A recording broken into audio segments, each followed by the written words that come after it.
Welcome back to the Habit Engineer podcast. This is episode number 5. I'm here with my friend Nicole. Nicole, you want to introduce yourself? Hi, I'm Nicole Kleinschmidt. I live in Scottsdale, and I have 2 kids and a husband and 2 dogs and 2 turtles. Oh, awesome. I didn't know you had 2 turtles. I do have That's 2 epic. turtles. There you go. Tiki and Tank. Nice. So, Nicole, what is a habit that you are looking to be more consistent with? So the habit that I'm looking to be more consistent is working out, and more on the cardio side, which would be going on the treadmill every single day. Just more of a mind adjustment and stress reliever, and hopefully shed a few pounds. There you go. Always a good goal. So what is keeping you from being consistent with that habit right now? Life. Schedule, children, trying to maybe you could say mind over matter. Just coming up with a structure.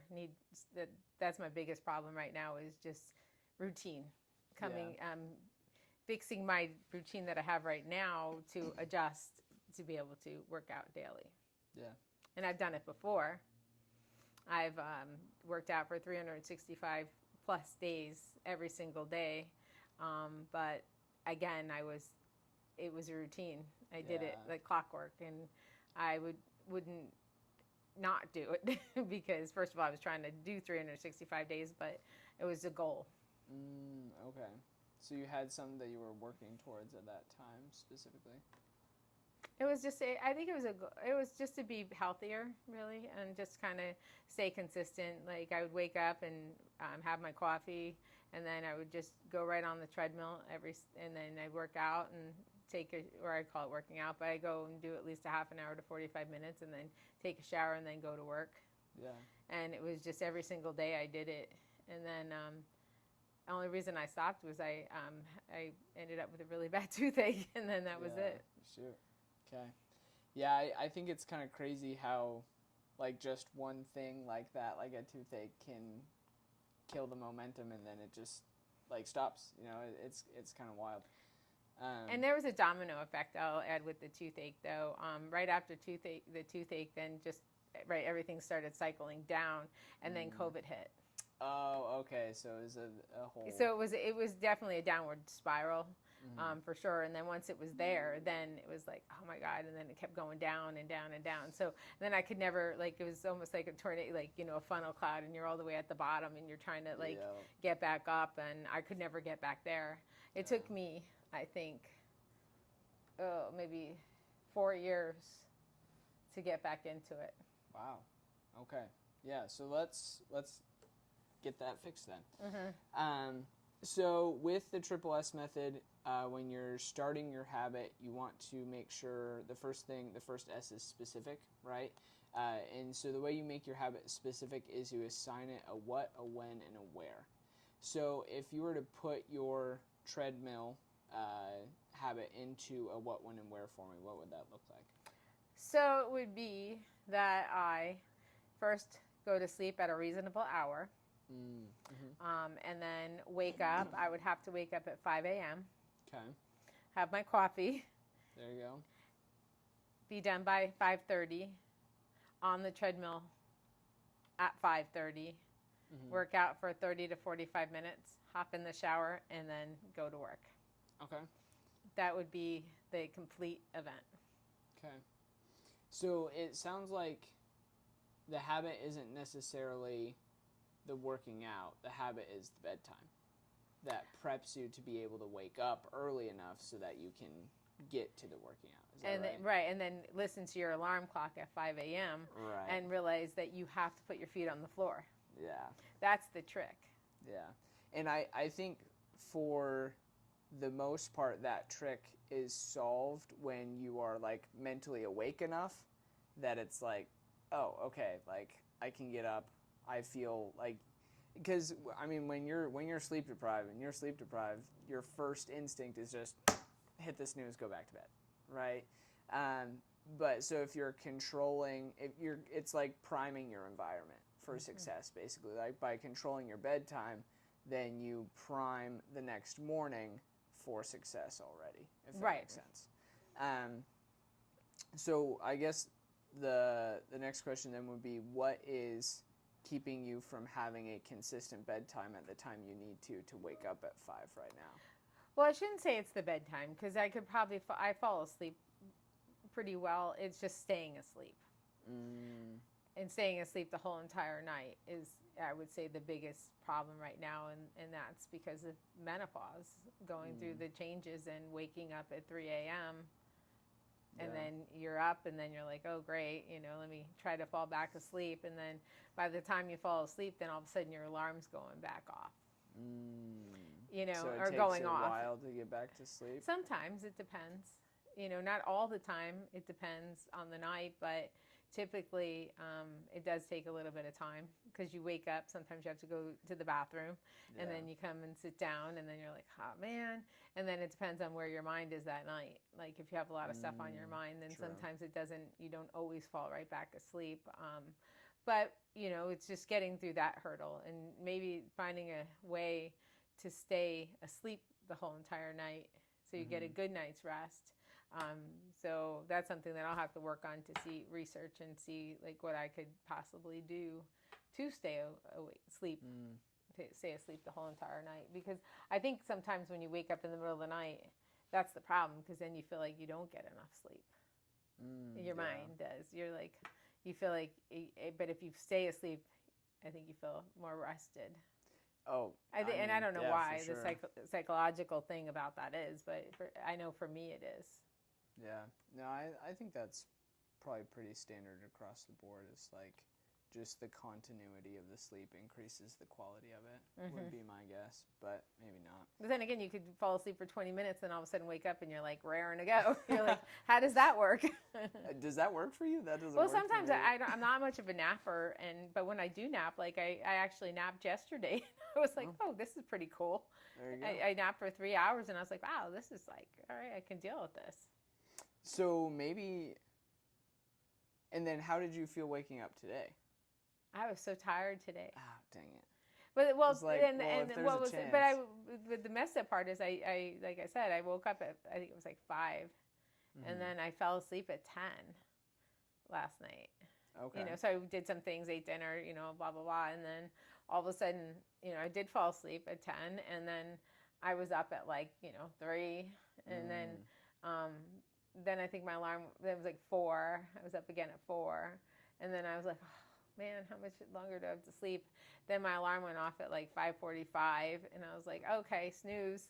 And then 6:15, I was like, all right, and I'm up. But so it was one of those mornings we were just like, oh my goodness. And so now I'm overtired. Right.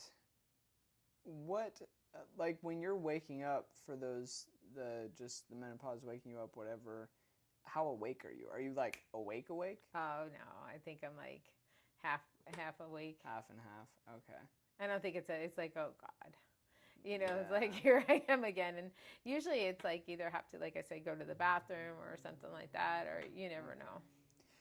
So my initial thought is that it seems like you're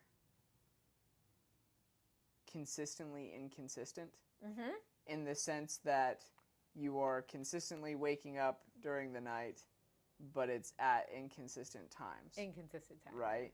And so I wonder if it would be, I have no clue, you'll have to let me know whether this would be good or not, if it would be even feasible for you to just say, okay, I'm just going to use that to my advantage, and then say whatever time that I'm waking up, like if it's 3 or 4 or something, like that's just when I'm waking up.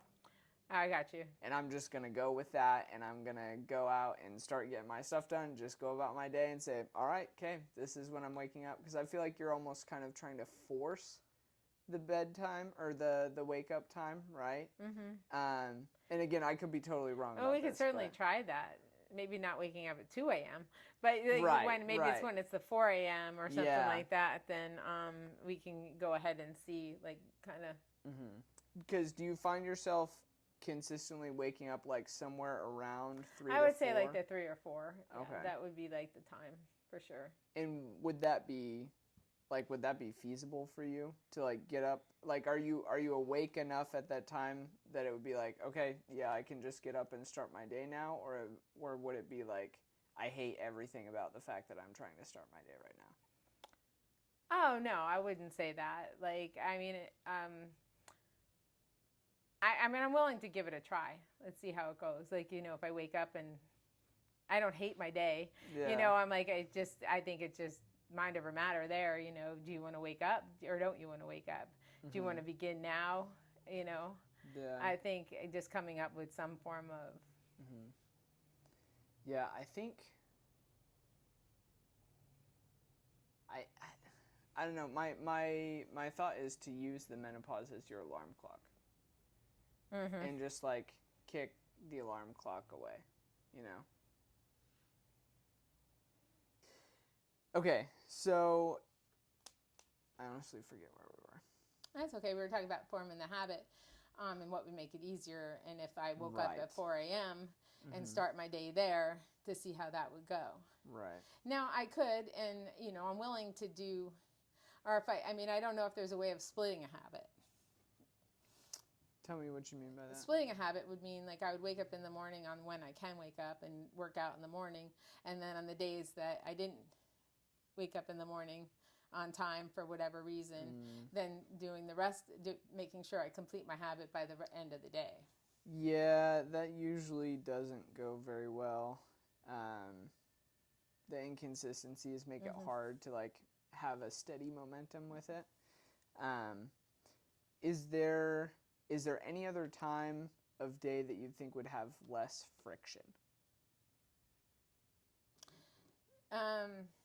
No, and because the problem is that like every day is going to have some form of friction, you know, and it's just like the morning. That's why I'm saying the morning is probably the best. But if there is a day that I can't work out in the morning, then that would be the day that I would either do it at night rather than, or maybe not doing it every day. Maybe doing it, so I don't set myself up for failure. Maybe instead I say, okay, Monday through Friday, I am going to work out every single day. And Saturday and Sunday, I'm going to take off. Does that feel a lot better for you? Yeah, I think so. I mean, I think just making sure that I at least complete 5 days would be the ideal. Okay. Yeah, I like that. Because so the way with getting your habit to actually stick long term is that you can set whatever boundaries you want for it, right? And as long as you go into it saying, okay, this is what it's going to be, I'm going to only do 5 out of 7 days, then when you do 5 out of 7 days, you don't feel like a failure because that's what you said you were going to do anyway. It's just simply doing what you said you were going to do. Exactly. Right? And that builds that character of integrity, that builds that self-discipline muscle. And so I'm totally fine with that. I think that's perfectly reasonable. As long as it's like what you want and it works for you and all that kind of stuff. So, okay, so put that in the what, when, and where for me. Okay, so what is to work out on my treadmill 5 days a week at any point during the day. Okay, that part's going to have to get more specific, probably.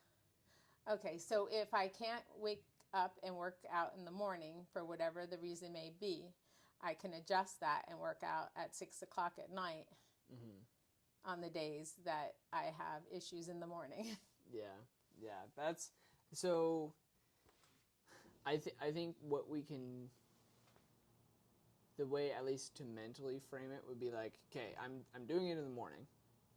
If for whatever reason I don't do it in the morning, then I know that I can do it at this other time of night. But like the habit is the morning, because that would be the ideal for you, right? Okay. And then, so what happens is that we just kind of like say, okay, the 6 p.m. thing, that doesn't exist. Because if you give that to your brain as an option going in, then your brain is probably just going to say, oh, I said I could do 6 p.m., so I'm just going to keep sleeping, right? But if we say, no, okay, it's whenever I'm waking up, like, because I'm assuming if you're waking up probably once or twice in the morning, right, then you can just kind of use that second period, or whenever like you're like, okay, I'm up enough that I can get up and do this and just like start my day, right? So that the time would be whenever that time period is. And then is there a time like that you could have an alarm that would go off that if you did end up sleeping through the night, then you would say, okay, I can do this in the morning? Well, I would be like setting my alarm at 5 and then back up at 5:15 to make sure that I'm up. That's all. That's easy. Yeah. Okay. Yeah, that part's easy. Well, I'm willing to try this, and we'll see how it goes. You're right. Adjusting yourself and figuring out how to do the habit is your first thing, and seeing what's going to really work for you. And don't make it so, like I remember you saying, don't make it so big that you can't achieve it. Yeah. So even if and even if you could do 20 minutes, make sure you do 20 minutes, because at least you attempted and you did that day's habit. So sometimes that's what's going to work. I mean, I think the Monday through Friday is probably the ideal. Okay. And then there will be times when school starts and things like that for me with the kids that I'll have to adjust that. But I think that will come to that time when it's there. But but yeah, that's really what it is just figuring out what works best for you and coming up with like a solution to what it is. Yeah. And I find this is like part of where the community comes in really handy, because we'll have the weekly calls every week where we can have those readjustment meetings, right? And so, because what happens a lot, and I've found this with myself and other people that I've talked to, is that oftentimes we say, okay, yeah, this habit, like this is going to work, I'm going to be able to stick to this, whatever, and then you don't, right? And it's not because you're bad or because you're a failure or anything like that. It's just that simply, really, humans, we don't understand ourselves. Like, we don't really know who we are, for the most part. And by who we are, I mean like how our bodies work, or what is going to actually work for us in a specific circumstance with a specific habit, right? And so we have to be constantly running experiments, constantly running different iterations of the habit until we find something that says that actually we're like actually good with, because we understand now, okay, here's where my body, my mind is at right now. Right. So I need to have my habit do this, right? Or be this way. And then that's going to change over time, right? And so making sure that you're allowing for those adjustments is totally fine, because you can adjust and still maintain momentum and keep along the same track to experience the exponential returns long term. Right? Like when there's a quote that I always like to say is that something is better than nothing in pursuit of a good habit, right? Of like building that good habit, keeping that momentum. So even if you wake up and you get on the treadmill for 5 minutes instead of 20 or whatever we're saying right now, doesn't matter. That's fine. Even if it's 1 minute, even if it's 30 seconds, like, doesn't matter. It's just the fact that you were there and that you did anything that matters for your momentum. And long term, then that's where the real payoff comes.